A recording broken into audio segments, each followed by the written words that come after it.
Hai semuanya, gimana kabar kalian? Semoga selalu dalam keadaan baik. Jadi welcome back teman-teman di segmen analisa pagi, dan seperti biasa di video kali ini kita akan update untuk news dan juga pergerakan dari market, khususnya market Bitcoin.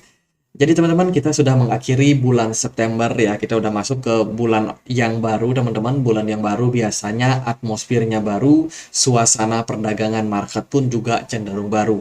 Semoga aja kita semua bisa mendapatkan profit yang lumayan ya di bulan Oktober ini. Oke, Oktober identik sama Oktobul. Di bulan Oktober ini nggak akan terlalu banyak sentimen, khususnya dari sentimen inflasi PCE. Kemudian juga tidak ada soal meeting kenaikan suku bunga FOMC dari The Fed. Jadi mungkin market bakalan clear aja di bulan Oktober ini. Semoga aja merupakan sentimen yang positif buat market. Apalagi di bulan kemarin, di akhir bulan September kemarin ya, kita dapat data PCE di mana inflasinya mengalami sedikit kenaikan, namun core-nya sudah turun lumayan, teman-teman. Dan menurut saya itu adalah sentimen yang positif banget buat pergerakan dari market high risk seperti saham ataupun kripto. Ditambah lagi secara teknikal, kalau kita pantau di perdagangan kemarin, DXY telah ditutup closing dengan membentuk pola bearish engulfing, sehingga meningkatkan potensi untuk indeks dolar kembali mengalami penurunan, sehingga aset-aset high risk kemungkinan akan mendapatkan momentumnya untuk bergairah kembali. Semoga seperti itu harapannya sih. Lalu di minggu ini akan ada news apa aja? Kalau kita perhatikan sih dari beberapa jabaran ya, dari kalender ekonomi itu akan ada data soal manufacturing dari PMI yang ada di US. Kemudian Jerome Powell akan ada speech pada hari Senin tanggal 2 Oktober besok, teman-teman. Powell Chairman speak ya, ini jam 10 malam waktu Indonesia Barat. Kemudian juga member FOMC akan ada speech juga di tanggal 3 Oktober. Lalu ada data soal job opening. Dari hari Rabunya kita akan dapat data soal manufacturing order, ya seputar manufacturing ya. Kemudian inventory soal crude oil atau minyak mentah. Dari hari Kamis akan ada initial jobless claim. Hari Jumatnya ada non-farm payroll. Ya, itu sih beberapa news yang akan kita dapat di minggu depan. Market clearly menurut saya cukup menarik buat teman-teman yang pengen trading di market crypto. Semoga aja memang benar-benar menunjang, teman-teman. Now kita akan lihat sekilas kapan sih The Fed bakalan naikin suku bunga, atau ada apa namanya, eh, Fed interest rate decision itu akan ada di tanggal 2 November. Jadi Oktober benar-benar clear, teman-teman. Market menurut saya aman banget ya, karena tidak ada sentimen-sentimen seperti ini. Tapi di November itu udah mulai harus hati-hati juga, teman-teman. Tanggal 2 November itu akan ada keputusan soal kenaikan suku bunga The Fed ya, apakah bakal dinaikin atau enggak. Sementara dalam forecastnya terlihat 81,7% dari konsensus meyakini The Fed bakalan pause atau mempertahankan suku bunganya di kisaran 5,5%, which is artinya kenaikan yang terjadi pada pertemuan FOMC dua, dua yang lalu ya, teman-teman. Dua, ya itulah. Saya lupa tanggalnya berapa, kalau nggak salah itu, nah ini udah hilang dasarnya. Ya itulah, itu berarti kemungkinan merupakan kenaikan terakhir daripada suku bunga The Fed. Jadi anggapannya untuk saat ini The Fed kemungkinan tidak menaikkan suku bunganya lagi. Semoga seperti itu. Tapi kita nggak tahu, karena kita akan dapat banyak data juga teman-teman di bulan Oktober perihal CPI dan juga PPI. Itu juga masih akan bisa memberikan pertimbangan untuk The Fed seperti apa buat ke depannya.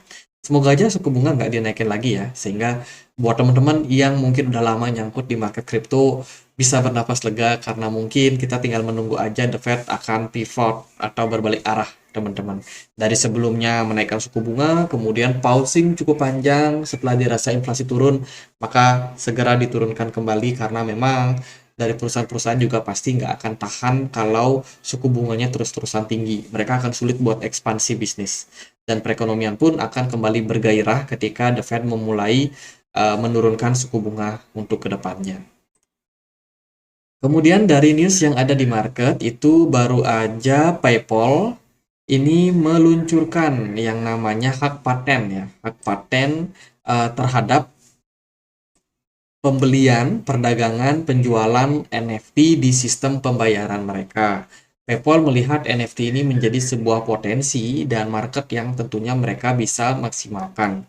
Jadi dengan mengajak atau berkontribusi ya di beberapa jaringan blockchain yang saat ini dilakukan oleh PayPal, PayPal akan ekspansi nih teman-teman, mencoba mencari market di dunia kripto. Salah satunya adalah perdagangan NFT.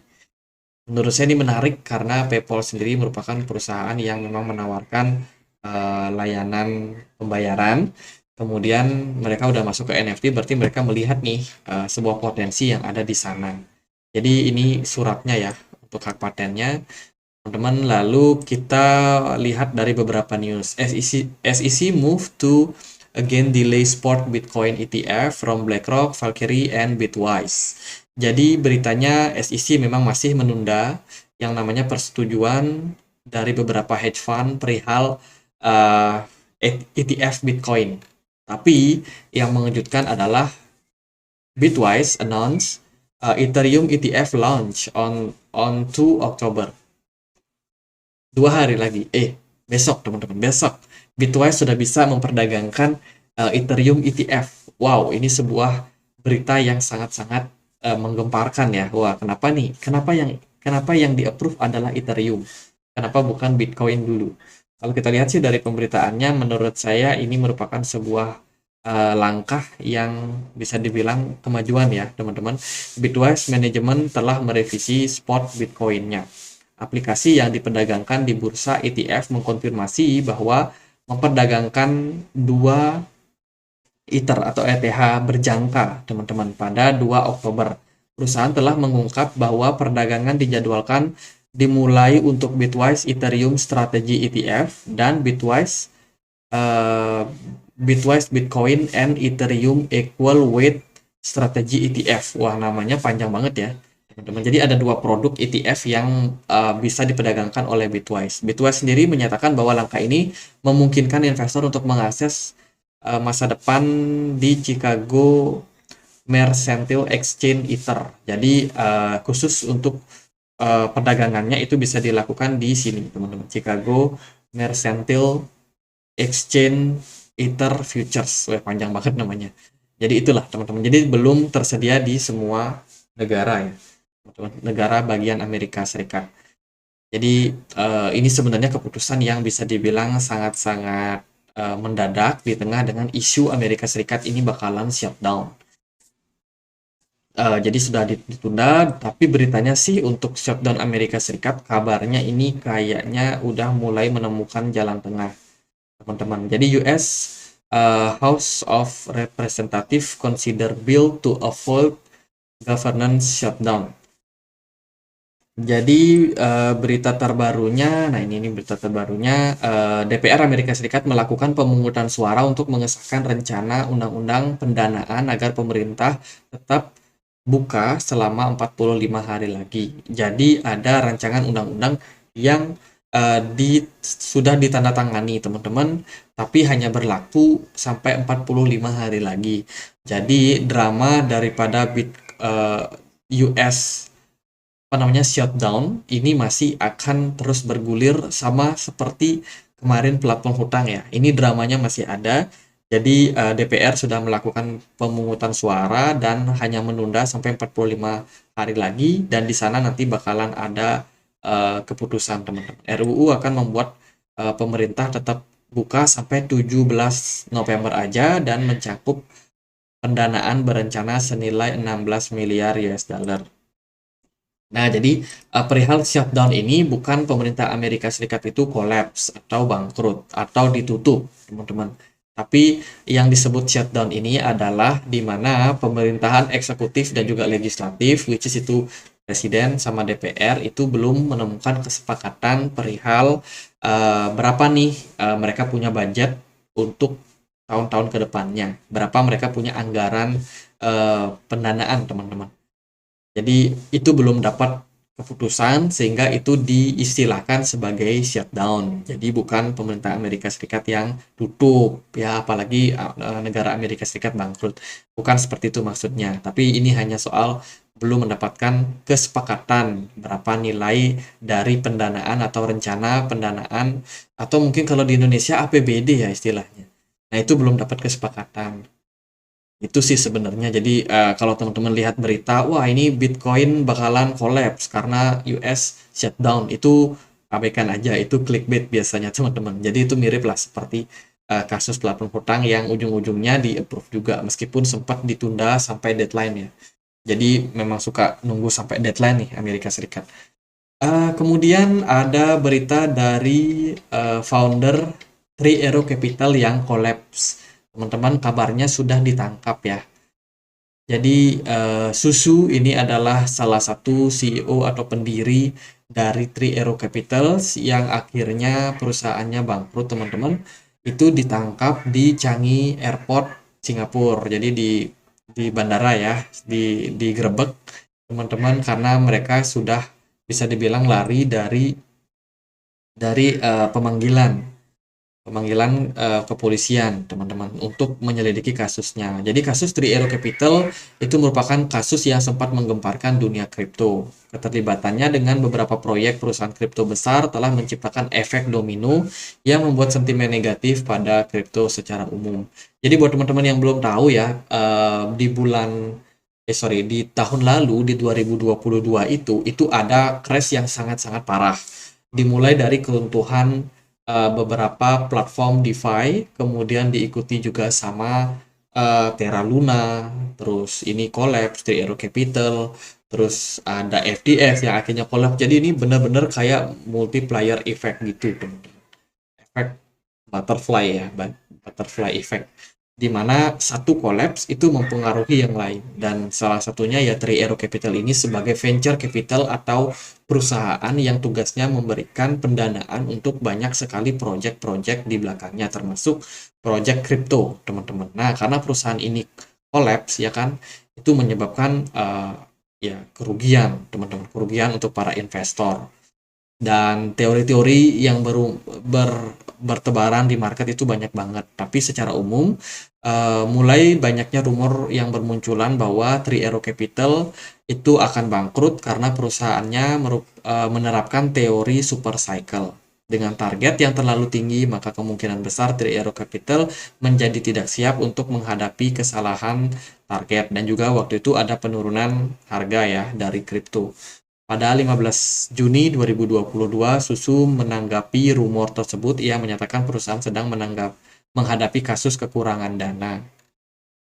At the end of the day, ya ini akhirnya collapse, teman-teman. Dan tentunya sebagai pemilik,